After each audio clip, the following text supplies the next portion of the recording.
स्वागत है आप सभी क्लास 10th के स्टूडेंट्स का आज के हमारे इस नए लेक्चर में, जहां हम लोग सीखेंगे केमिस्ट्री जो है हमारा केमिस्ट्री के सेकेंड चैप्टर अम्ल क्षार और लवण के उसमें एक टॉपिक आता है जिसे हम कहते हैं प्लास्टर ऑफ पेरिस। इसके बारे में इससे पहले हमने सीखा था बेकिंग सोडा के बारे में, उसे किस तरीके से प्राप्त किया जाता है, किससे प्राप्त किया जाता है, उसके उपयोग, गुण, रासायनिक नाम, ये सब आज हम लोग सीखेंगे प्लास्टर ऑफ पेरिस मतलब पीओपी।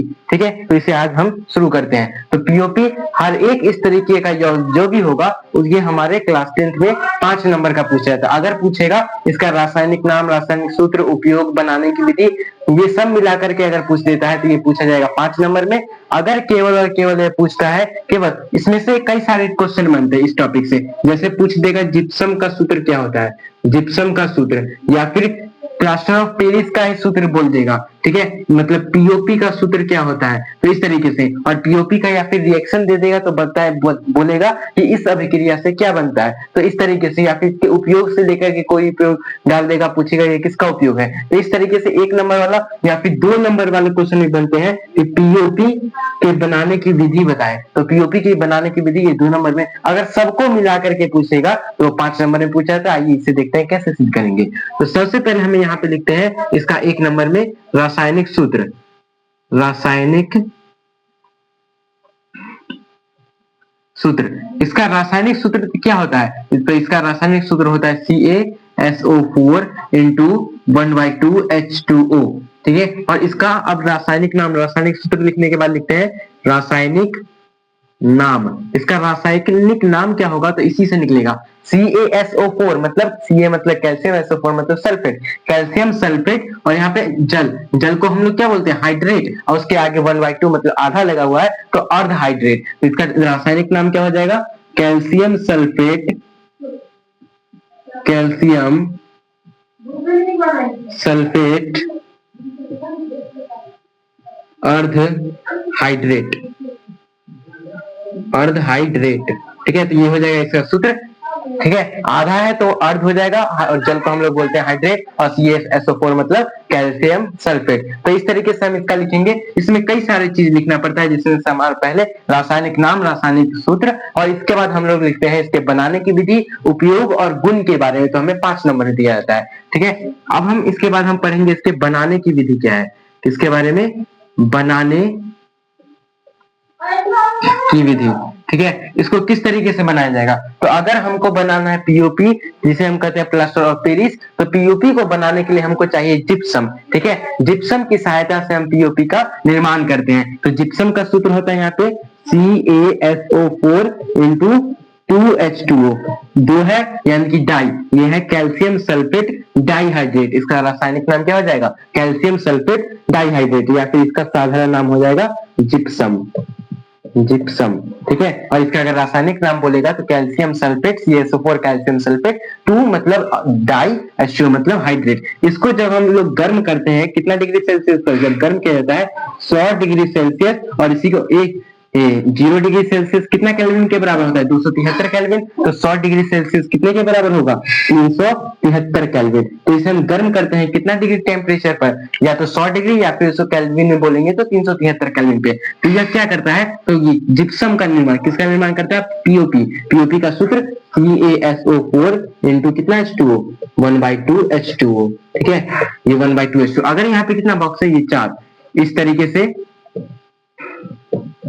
कितना बॉक्स है, 4, 1 2 3 4। अगर इसके 4 भाग हो जाते हैं तो ये क्या कहलाएगा, ठीक है, ये कहलाएगा 1/2 भाग, ये कहलाएगा 1/2 भाग, ये 1/2 भाग, ये 1/2 भाग, और टोटल मिला के कहलाएगा 4 भाग। ठीक है, इस सबको जोड़ेंगे तो आएगा 4। अब यहाँ पे क्या किया जाता है, एक अणु, एक 1/2 निकल जाता है, तो कितना 1/2 बचता है, 3, 1/2 प्लस 1/2 प्लस का 1/2, तो टोटल को जोड़ेंगे तो आ जाएगा 3/2। यानी कि यह CaSO4 इंटू डाइहाइड्रेट जिप्सम गर्म करते हैं, गर्म करते हैं तो इसमें से जल के अणु अधिकतम निकल जाते हैं, अधिकतर जल के अणु निकल जाते हैं, तो केवल केवल कितना जल का अणु बचता है, आधा, जिससे यह किसका निर्माण करता है, पीओपी। और निकलते कितने जल के अणु है, तो 3/2, 3/2 जो जल के अणु है H2O क्या कर जाते हैं, इससे निकल जाते हैं वाष्प के रूप में, जब इसे क्या किया जाता है, गर्म किया जाता है। तो ये हो जाएगा इसका रासायनिक अभिक्रिया की किस तरीके से इसे हम प्राप्त करते हैं। अब हम लिखेंगे इसका जो ये रासायनिक अभिक्रिया है इसे भाषा के रूप में। तो यहाँ पे किससे प्राप्त किया गया है? जिप्सम से। और कैसे? तो इसको जब हम 100 डिग्री सेल्सियस या फिर 373 केल्विन पे गर्म करते हैं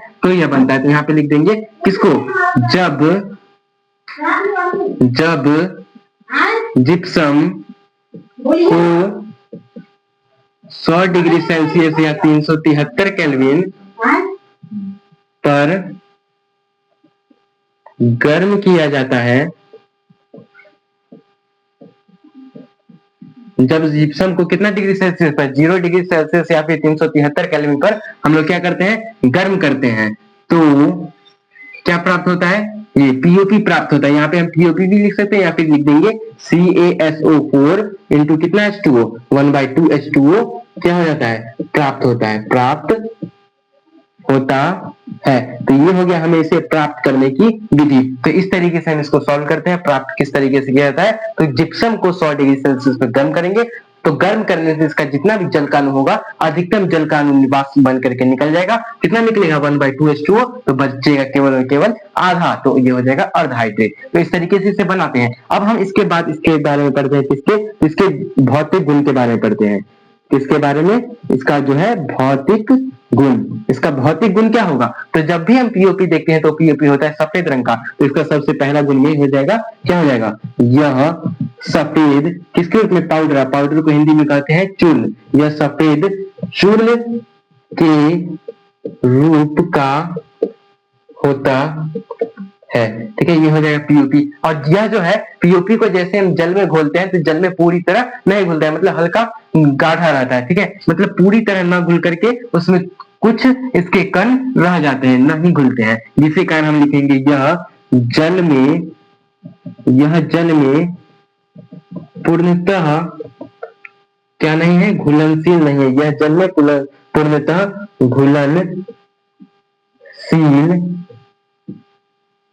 नहीं है। इसे जब हम जल में घुलते हैं तो पूरी तरह नहीं घुलता है, लेकिन इसके जितने भी अणु जल में घुलते हैं तो वो जल में घुल जाता है कुछ अणु। तो वो अणु क्या करता है? तो वो अणु जैसे ही जल में घुलेगा तो कुछ देर बाद 5 से 10 मिनट बाद वो क्या हो जाता है? ठोस के रूप में बदल जाता है। तो इसका तीसरा गुण हम क्या लिख सकते हैं? जल क्या करेंगे? यह जल को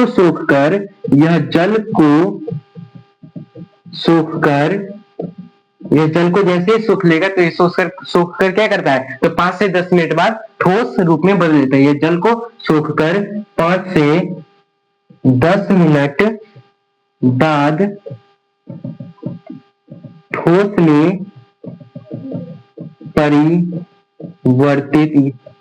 में परिवर्तित हो जाता है। ठीक है, ये हो जाएगा इसका भौतिक गुण इस तरीके से। अब हम सीखेंगे इसका रासायनिक गुण क्या है। तो ऊपर से जिसको स्क्रीनशॉट लेना है दे सकते हैं, और इसको हम ऊपर से थोड़ा मिटा देंगे क्योंकि यहाँ पे जगह का कमी।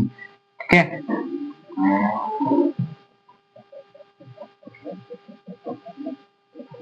अब हम यहाँ पे लिखेंगे इसका किसके बारे में? अभी हमने भौतिक गुण पढ़ा, अब इसका हमको कौन सा गुण पढ़ना है? रासायनिक गुण। तो इसका कौन सा गुण लिखेंगे?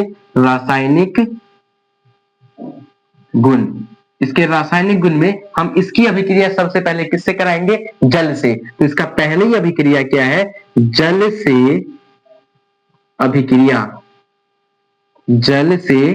अभिक्रिया। किसकी अभिक्रिया? तो पीओपी की। तो जब हम यहाँ पे पीओपी का सूत्र क्या होता है? CaSO4 इंटू कितना H2O? 1/2 H2O। और जब हम इसकी अभिक्रिया किससे कराते हैं? जल से। कितने अणु जल से? 3/2 जल के अणु से। तो यह फिर से किसमें बदल जाता है? CaSO4 इंटू कितना H2O? 2H2O। यानी कि फिर से यह क्या बन जाता है? जिप्सम के रूप में बन जाता है जब इसको हम किसमें मिलाते हैं? जल में। ये था हमारा कौन सा था? ये था हमारा पीओपी। जब हम पीओपी को जल में घोलते हैं तो यह किसमें बदल जाता है? जिप्सम में। तो ये इसका पहला रासायनिक गुण होगा कि जल से अभिक्रिया। तो जल से अभिक्रिया किस प्रकार करता है? यह क्या करता है? जल से क्रिया कर पुनः किसमें बदल जाता है? ये जल से क्रिया कर पुनः जिप्सम में बदल जाता है।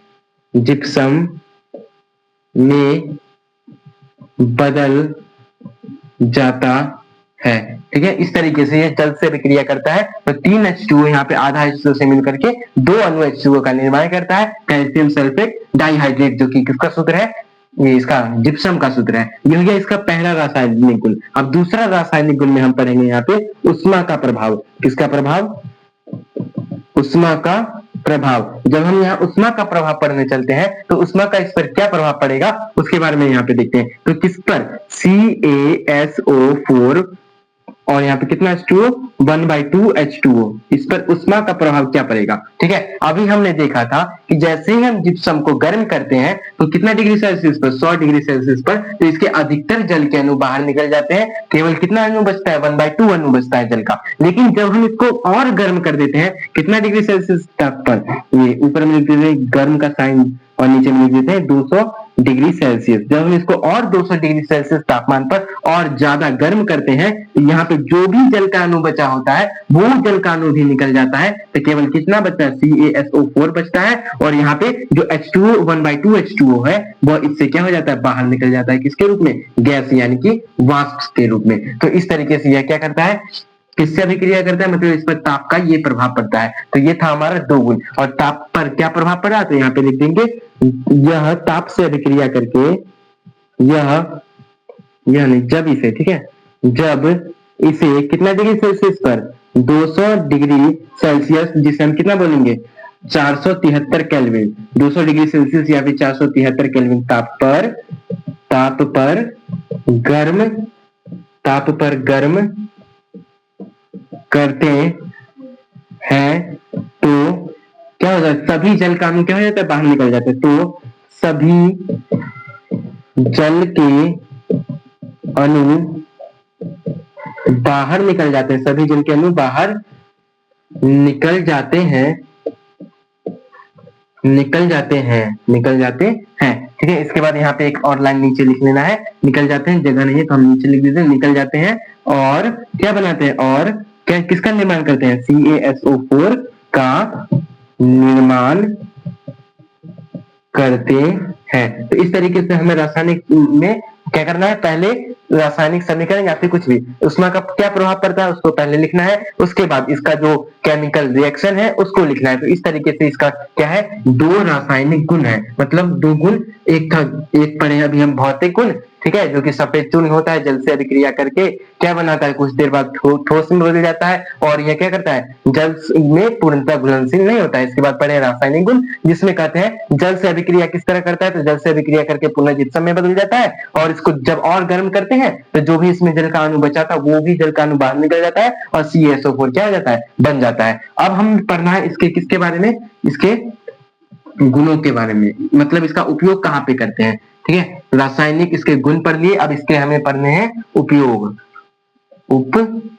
इसका उपयोग क्या होगा? ठीक है, तो इसका उपयोग सबसे पहले जैसे हम देखते हैं कि घरों में पीओपी आता है। पीओपी मतलब घरों का डिजाइन बनाने के लिए पीओपी को लाया जाता है, उसको जल में थोड़ा भिगा करके।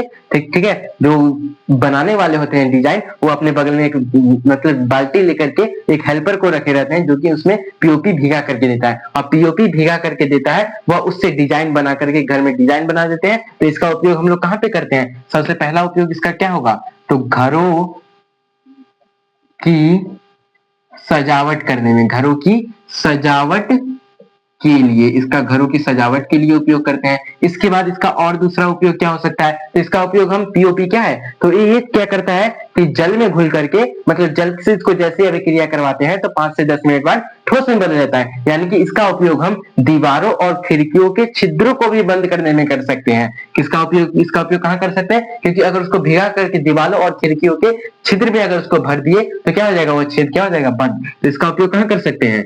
तो ये दरवाजों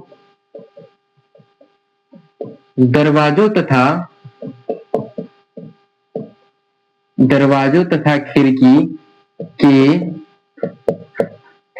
छिद्रों को बंद करने में, दरवाजे तथा खिड़कियों के छिद्रों को बंद करने में। और इसका कहाँ पे उपयोग करते हैं? तो जो मूर्ति है, तो मूर्तियों के निर्माण में भी इसका उपयोग किया जाता है। कैसे? तो मूर्ति को ठोस जहाँ पे मतलब कम छोटा भाग होता है, जैसे उंगली वगैरह, तो वहां पे हम लोग थोड़ा क्या यूज कर देते हैं? पीओपी के, कि यह मतलब कठोर हो जाता है वहां पे। तो इसका किसमें और उपयोग करते हैं? मूर्तियों के निर्माण में, मूर्तियों और खिलौनों के भी निर्माण में, मूर्तियों तथा किसके निर्माण में? खिलौनों के निर्माण में।